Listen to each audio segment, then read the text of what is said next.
Como eu prometi no vídeo anterior, nesse vídeo vamos comandar o CFW500 utilizando a plaquinha STM32 através da rede 485 e protocolo Modbus, programando através da IDE Arduino. Se você não viu o vídeo anterior, eu vou deixar ele na descrição. Então, vamos lá!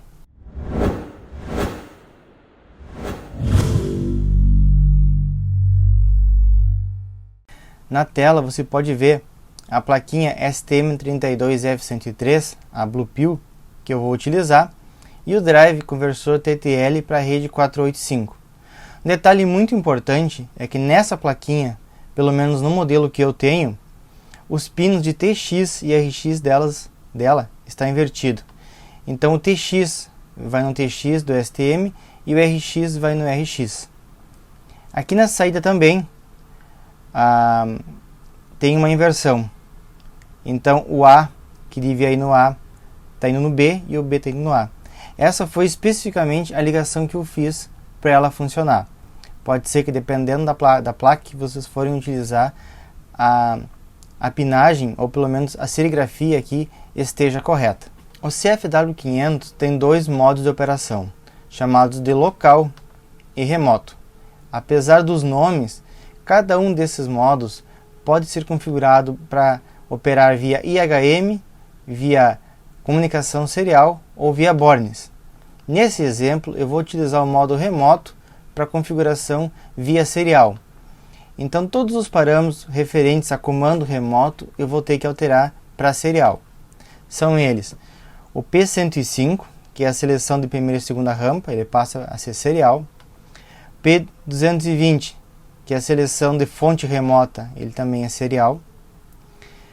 P222, seleção de referência remota, é serial também, é o 9. P226, seleção de giro remoto, é o 5, também é serial. P227, que é o gira para, ele também passa a ser serial. E o P228, que é o jogue remoto, ele passa a ser serial. Assim, quando ele estiver no modo remoto, todos os comandos podem ser feitos através da rede 485 utilizando o protocolo Modbus. Para o comando do CFW500, a gente vai utilizar duas palavras, que é a palavra de controle e a palavra de seleção de referência de velocidades. Eles são dois registradores em sequência, o registrador P682 e o P683. No P682, ele tem as seguintes funções para cada bit. O bit 0 é o gira para, bit 1 o habilita geral, bit 2 é o sentido de giro, bit 3 é o jogue, o bit 4 é o local remoto, o bit 5 é a segunda rampa, bit 6 parada rápida, o bit 7 é o reset, caso ele esteja em falha, e os bits de 8 a 15 não são utilizados.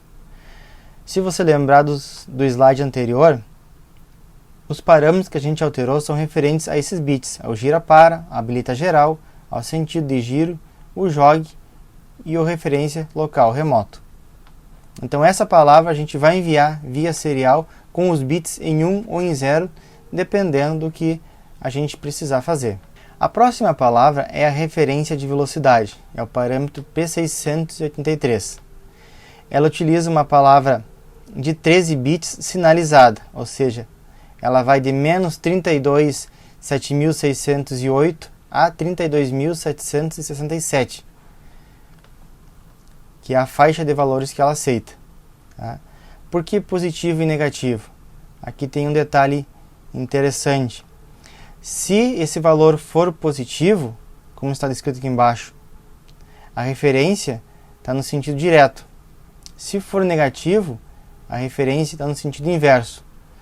Por exemplo, se a referência de giro for horário e eu mandar um valor de velocidade no sentido positivo, ele vai girar no sentido horário.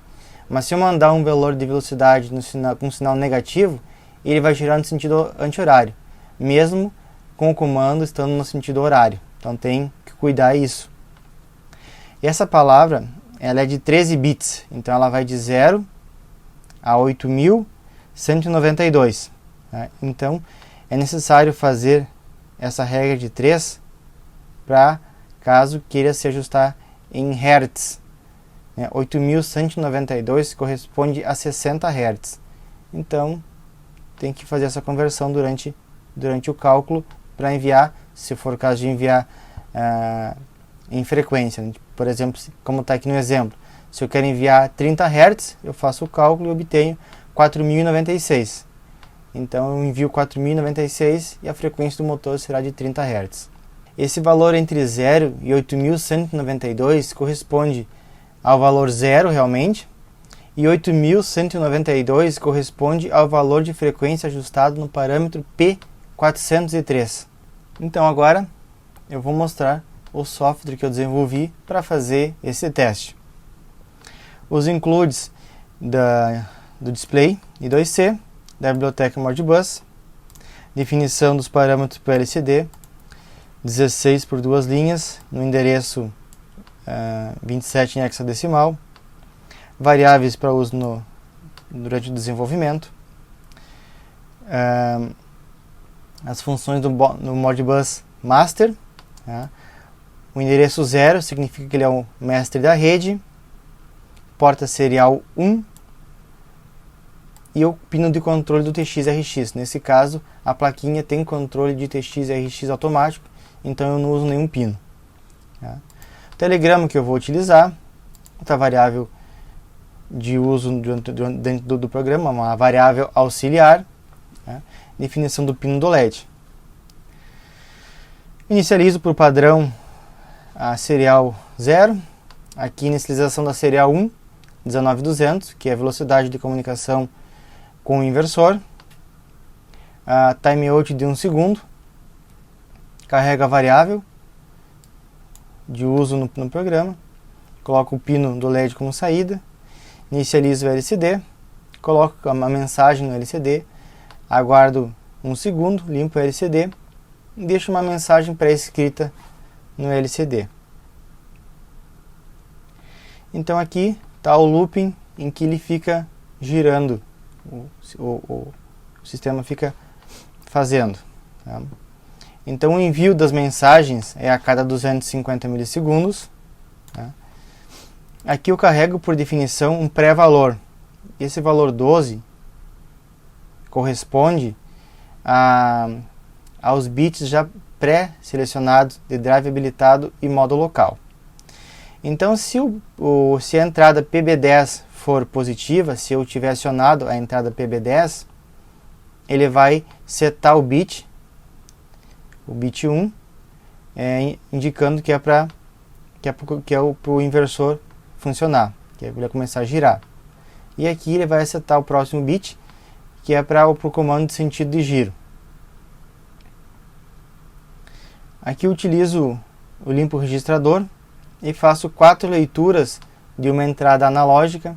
As entradas analógicas desse microcontrolador são de 12 bits. Então eu faço 4 leituras e depois divido por 2. Por que eu divido por 2? Vai ficar com o dobro do tamanho. Vai ficar porque o meu fundo de escala é 8.192, que é o dobro dos 4.093 que corresponde aos 12 bits.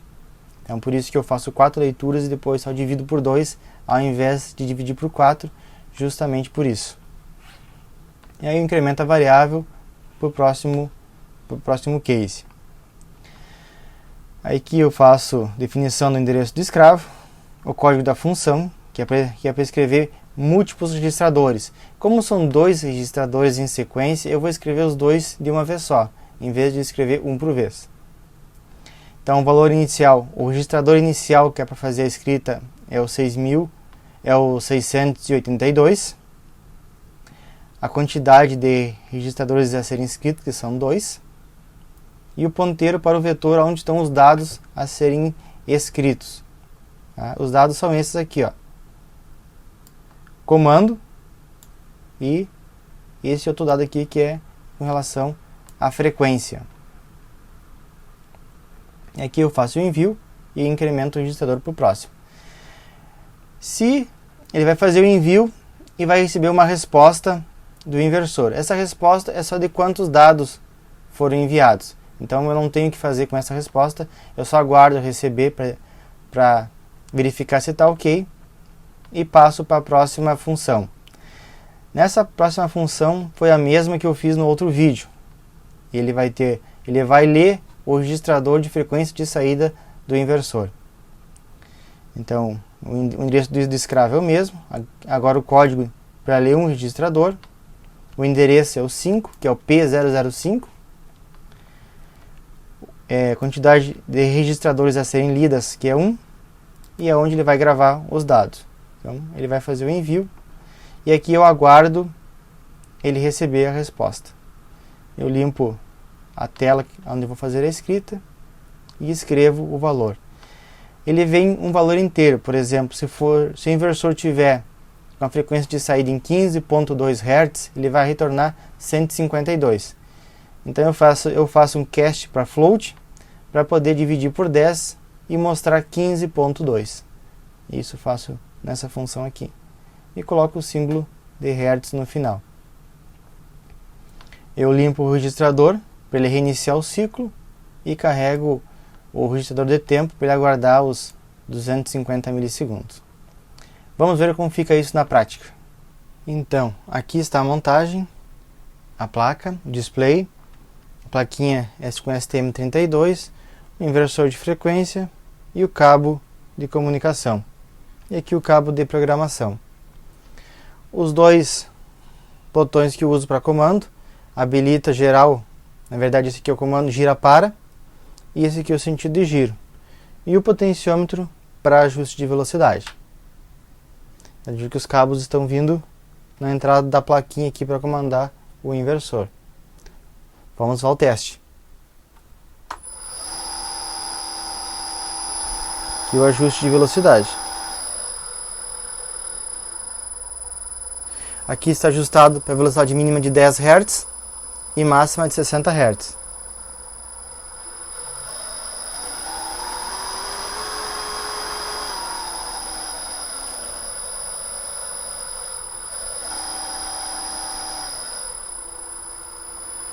E o sentido de giro.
Então, você acabou de ver o comando do CFW500 através de uma rede 485 utilizando o protocolo Modbus.